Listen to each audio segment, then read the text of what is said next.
I'm back at the transit center,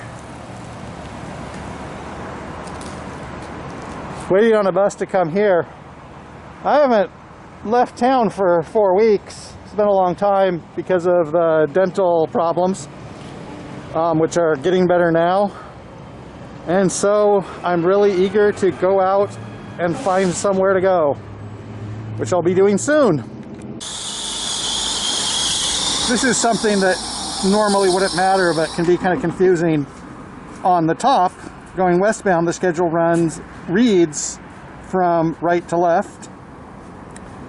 And on the bottom, it reads from left to right. So it took me a while to realize what direction things were going for. And this is where we are right now. Here I am back in Newport. Nice clear day on the coast. A little cool, still a nice day. And I'm gonna first head this way, go to the beach. I'm in Newport, I have to go to the beach. I've reached, not the beach, but I'm overlooking the beach. Beach is very beautiful today. The beach is beautiful every day. And I will be heading down there for a while. But I'm going to sit down and eat lunch first, or eat breakfast.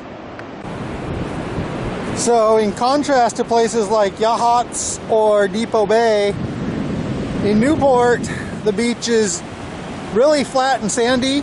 Here we do have a line of rocks, and on the rocks there's some tide pool activity, but mostly we just have this big flat beach full of sand, which is nice in a way if you're not a Jedi. Jedis don't like sand. It's irritating. It gets everywhere.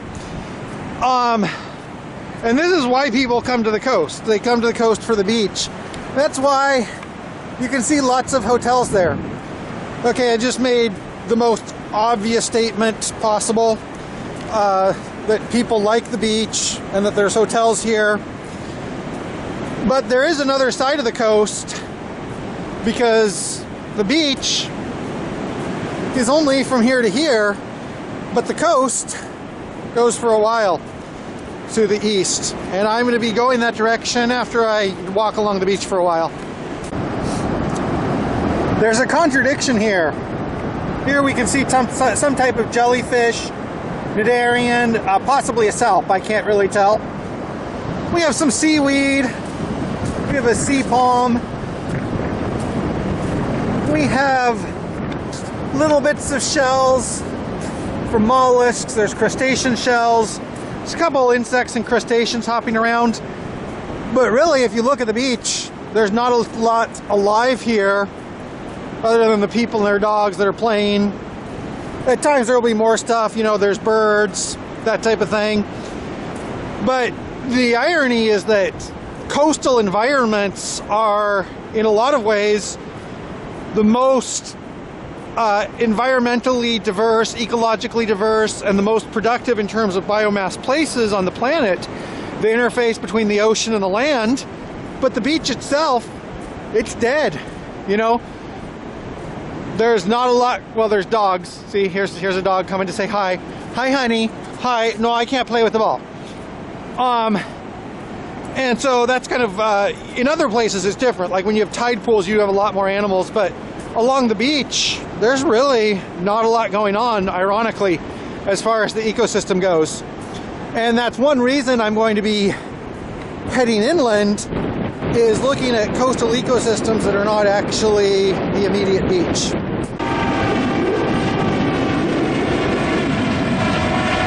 There's a Coast Guard helicopter. Hopefully that's just a training flight.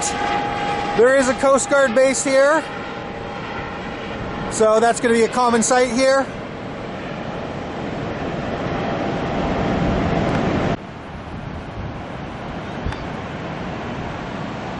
And in the distance you can see the Yaquina Head Lighthouse, where I went last summer during the hot apocalypse.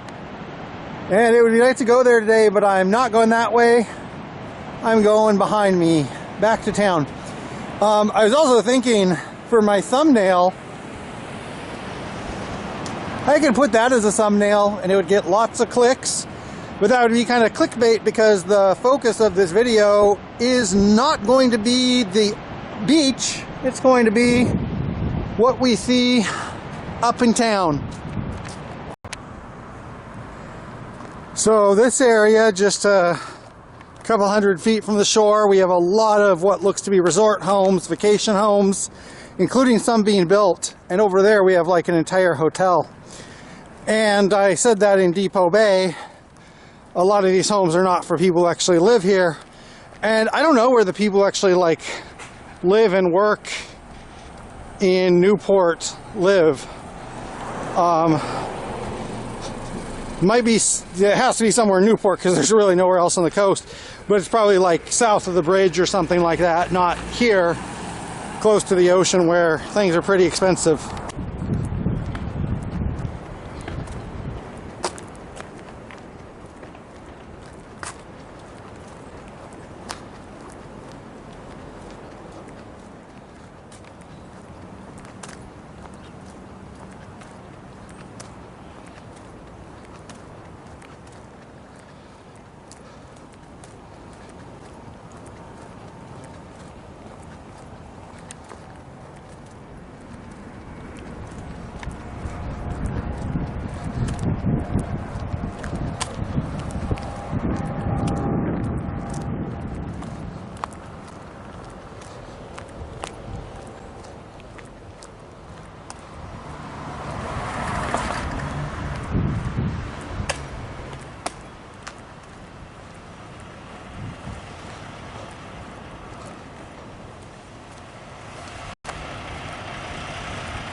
Reached Highway 101, the main drag, so to speak. Now I have to find a way to cross it. Busy road. Tourist season is, you know, on the wane here. It's October, but really on the Oregon coast, it's all is tourist season. I guess that crosswalk there is where I'm going to cross. So we've reached our destination, or actually the entrance to our destination, which is Forest Park. Oh, that's going to confuse a search algorithm. I thought it was also called, so there's Forest Park and there's Big Creek Park together. Of course, there's also a Forest Creek in Portland. That might be confusing. And the name kind of says it. This is a park in a forest. We have a trail. It's a natural park. I've never been here before, so I am curious to see what I will find in the woods. Wow, that's a steep drop. So it looks like I'm going to be going downward to get over this little valley or canyon here. And I looked on the map, and this trail is only 0.95 miles. I walk further to get to the grocery store. But it's also 400 feet of gross elevation gain, 100 feet of net elevation gain. So, you know, that is pretty strenuous for a Friday morning, but I'm enjoying it. So this was kind of my obvious point. Right now I'm about a mile from where the sand ends, and look at how verdant and diverse this ecosystem is, including we have, you know, ground plants, like I believe that's swamp cabbage, very large. Then you have this understory of alder, and also it looks like you have an overstory of alder along with pine trees and, you know, even little herbs on the ground. That might be strawberry, invasive plants like blackberry, and you can hear the birds. There's probably a lot of other plants I could single out. And so this is not the beach, but this is still the coast, and this ecosystem is still tied in with the ocean, and tied in with a larger ecosystem. But it's not usually what people think of when they come to the beach. And all those people, you know, the tourists come here to enjoy the views, which I don't object to. You know, a lot of them probably don't come here. You can see this trail is empty. It's been empty so far. So that's just something to consider, is that, you know, Lincoln County, where I am, most of the population lives within a mile of the beach, but there's the area of it, a lot of it is here. Okay, this is steep, so I'm going to stop talking now. Here are two other really common plants in this type of coastal forest understory. First we have thimbleberry. There we have elder, a lot of elder, which is usually a small tree or a large shrub. So that's another example of diversity of herbs and shrubs that we find, you know, in a very wet climate like this. Incidentally, it's the middle of October, and while I was out, you can see that autumn has started. These trees are getting thin of leaves. You can see the leaves on the ground, but still very green. So I came across some tanks. I'm guessing that these are water tanks because, spoilers, the city reservoirs are close to here. So these might be storage tanks, reserve tanks for those reservoirs. So there is a couple of ways that this is still part of the coast, even though we're far from the beach. The first is that we just have a really good climate here for things to grow. It very rarely freezes here because of the ocean's moderating influence, and it very rarely gets too hot, and there's always moisture available in the air. You know, there's always humidity coming off the ocean. So basically trees can grow year-round, understory plants can grow year-round, so you have a good growing climate because of that. And for animals as well, you know, they don't have to deal with freezes, and they have a supply of food. And the other way, and the way I'm not sure about, is there is some animals that enjoy, you know, both ecosystems like crows and raccoons. And it would be interesting to know, you know, probably somebody studied this, maybe I should know this, how many animals, birds and mammals, insects, make use of both landforms, make use of the tide pools and the beach, and also make use of the forest. So it would be interesting to see a study of how much biomass actually is shared between the two, you know, landforms, between the beach and between the forest. Another point is that in human societies, it's the same way. Most of Lincoln County now depends on the ocean, either through seafood or through tourism. The biggest cities are up and down the coast. But there are cities inland, and in the past that was more important. There was, you know, the timber side of the economy was just as important. And so there still is a few towns inland. There's Toledo, there is the Silex, home of the Confederated Tribes of the Silex, which brings us to another point, which is before European settlement, that was also the case. And I wish I knew more about this. I hope I'm not speaking out of ignorance, but you know, for the native tribes, the forest and the food and shelter that it provided was just as important as the ocean. So all along, you know, the ocean and the forest have existed side by side and been important for the ecosystem, important for people. But now, you know, because tourism is so important here, and those tourists want to see that beautiful beach, this forest ecosystem might not be what comes to mind when people think of the coast. Okay, I probably said enough about that for now. I've made my point. So I'll just continue walking. Still got a couple of hours here. Now I'm heading downhill, and that makes it a little bit easier. Like I've said before about trails like this, you know, 0.95 miles, not very long.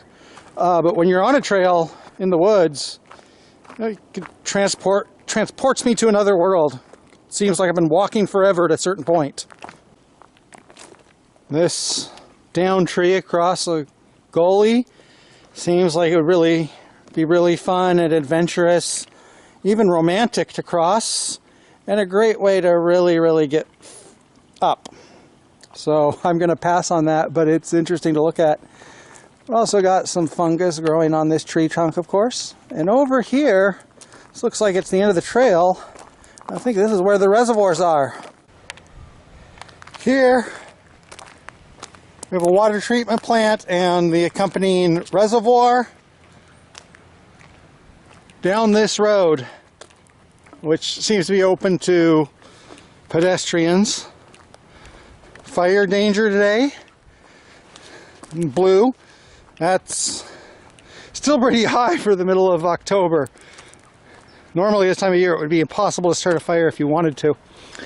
So here's the reservoir. Big Creek Reservoir. So this little earth dam holds back all this water. This water is the water supply of Newport. I was reading about this before I came up here. So, like many things in Oregon, this was built before we had a full understanding of how plate tectonics worked.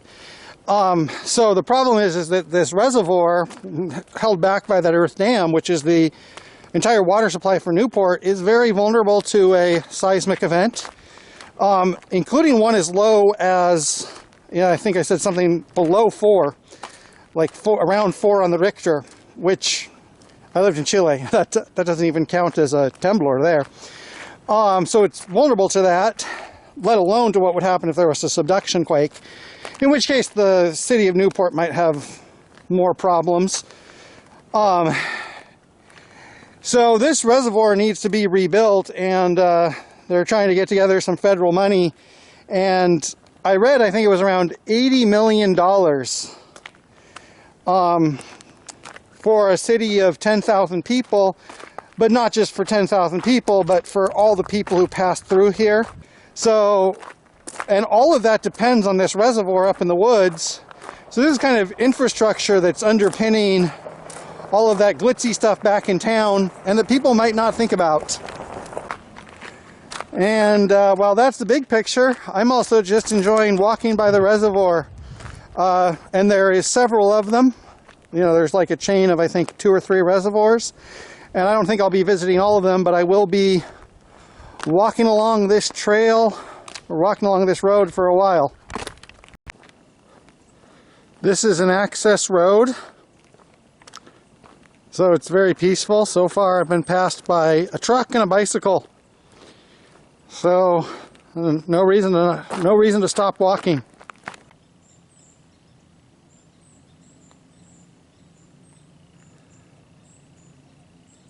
Some of that is hard to parse because it's hard to tell where the trees end and the reflection begins. The water is very dark, probably a lot of tannins in there. And I think it's down low because we're, late in autumn and the autumn rains haven't really started yet. But not too low because obviously I'm right here, so it can't be that much higher than it usually is. And also this water is very obviously treated before people drink it. But it might have more sediment in it than it usually does. And over there we have some ducks.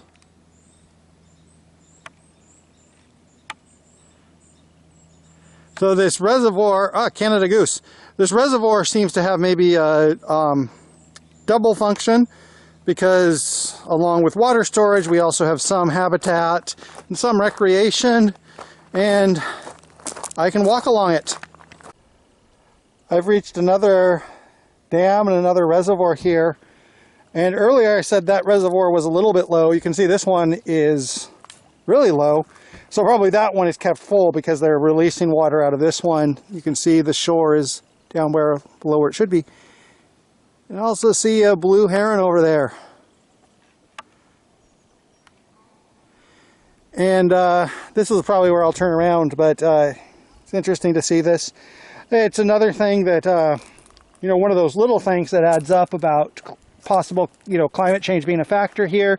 Because usually on the coast, it starts raining, I think, by September. So it being still dry this late into October and, the reservoir getting low is kind of a problem. I don't know how much of a problem it is, but it is something that I am certainly aware of. So here we have some young people who made a boat. They're pushing into the water. I did get their permission to film. So let's see. Let's run it up the flagpole and see if it floats.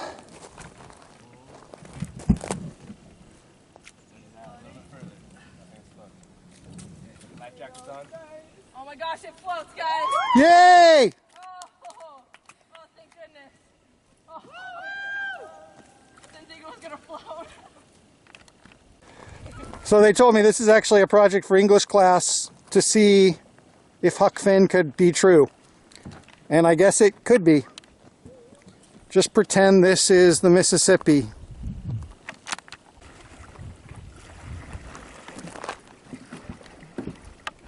And they are underway.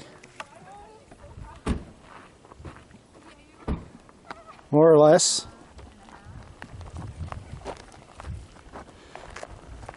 Oh my goodness, guys. Float. It's working.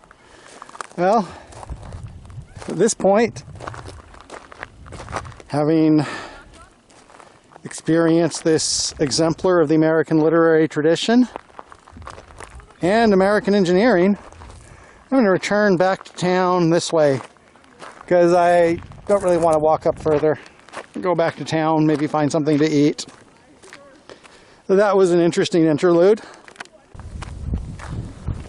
On my way back down, right now it's 12:30 in the afternoon.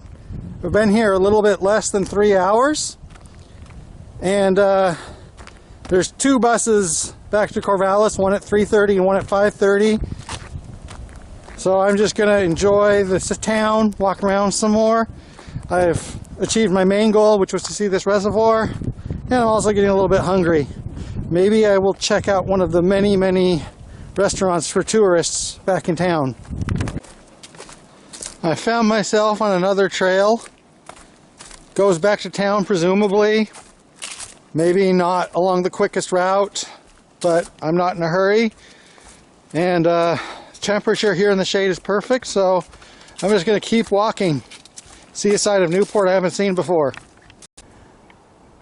So I don't know if it's apparent in the video,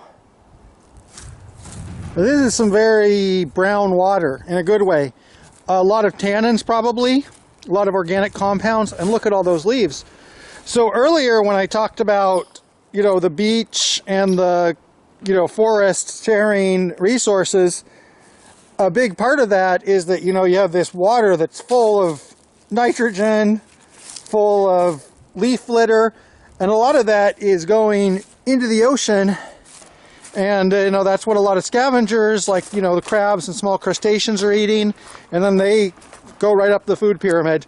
So this forest is very important for the ocean, just like vice versa. This trail has a lot of bridges on it. It's very picturesque, I guess we could say. And like I said, on a lot of these trails, you can look up there. There's a house, there's buildings. So even though it looks here like I'm, in a natural area, this is, just a path through some residential areas. You can even hear the highway in the distance.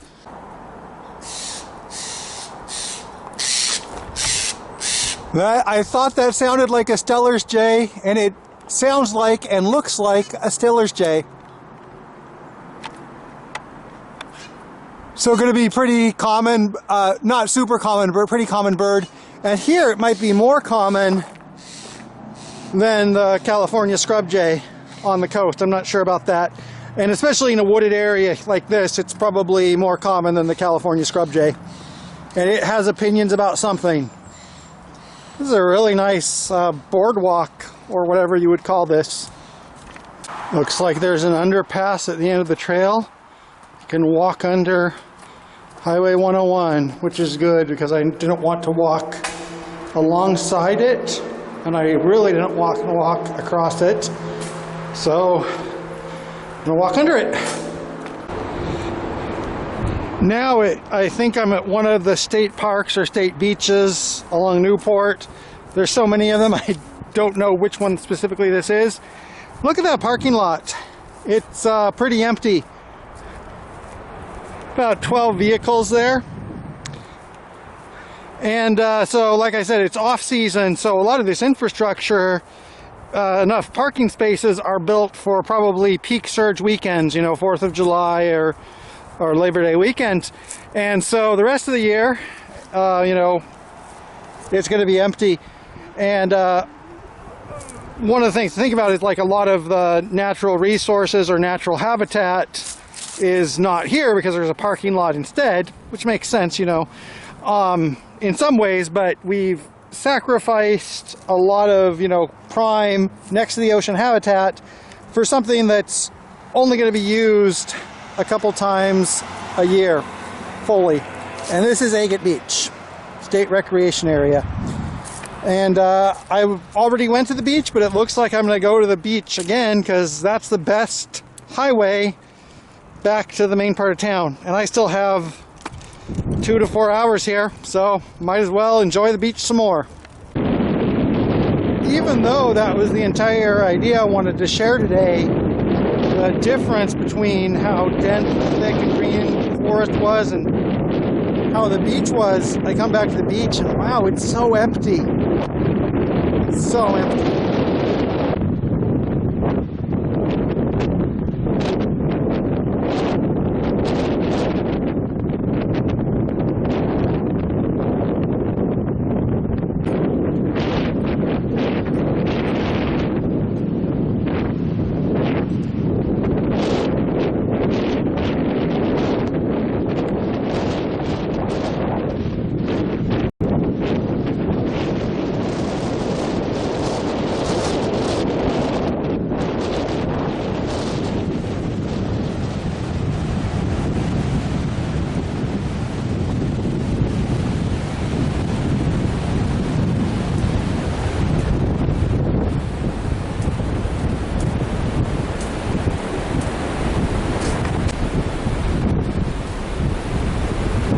So earlier I commented the skies were very clear, and I don't know if that's still the case,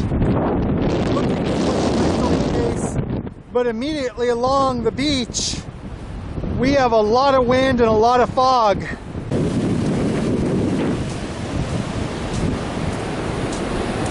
I've been walking on the beach for a while. I'll be walking on it for a while more, and it feels kind of like I'm way out in the middle of nowhere until, you know, I turn and look and there's houses and hotels just a little while from me. So just gonna keep on walking. This is where I left the beach the first time. Gonna go back to town. Gonna see one of the main strips and see if I can get some food.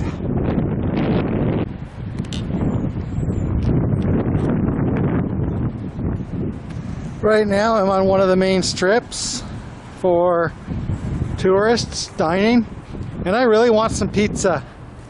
And if I can't find any pizza on a strip in a tourist town, I don't deserve that pizza that doesn't exist.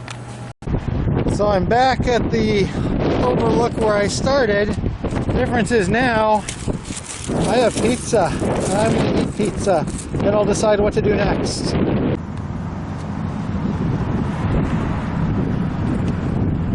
There are many stories, and one of them is kind of reaching its end. So there's a 3:20 bus and then a 5:30 bus, and I'm kind of tired. I've been a lot of places today, and I want to leave now. It'll still be totally light. That's now a factor. It's late October, so if I leave here at 5:30, it'll be getting dark by the time I get home. So I saw a lot of things today. I guess kind of the focus was the difference between both the ecosystem and the society of the beach and the ecosystem and society of the coast, and how those weren't the same. Also for me, the emphasis was I finally got to leave home. So here is I want to say late summer day, but it's actually early autumn or even getting close to the middle of autumn here in Newport, and in 10 minutes my bus comes. So that's my trip for the day. Might make one more little thing when I get home. Well, I'm back in Corvallis, back from the coast. It feels really hot out, especially because I guess it's only 4:30, but it is the middle of October, so this is a really warm day for the middle of October. And then one other thought, you know, and this is kind of a debate when I'm editing these videos, because I do edit these videos. There's a lot that I leave out, a lot of footage I get that I don't include. And sometimes I really focus on the content. I zero in on a certain thing and I know what I'm going to say. And then some days like today, you know, there's a lot of places where I was going along the way where I was kind of surprised, and I stopped and said, well, this is unusual. I didn't know there would be a tunnel under the bridge here or something like that. And so kind of at a certain point, the process is the content. The fact that I don't know where I'm going and that the environment is kind of confusing and that I'm zigzagging around and that I'm seeing a lot of things that are different, that is kind of part of the point. But I kind of debate, because I know that like me getting lost and then finding little parks and then eating pizza, you know, maybe that's not what people want to watch sometimes. I don't know. But for me, it's really interesting because like part of this adventure is I'm going to a pretty small city. You know, Newport is 10,000 people, and I'm just seeing like a lot of things that I don't expect there. And I want to include kind of the journey of like, oh, I didn't know this would be here. I did not know I would see people reenacting Huck Finn here. Anyway, so that's kind of my concluding thought, and now I'm just going to go home and I need to rest. Thank you for coming along with me, such as it is.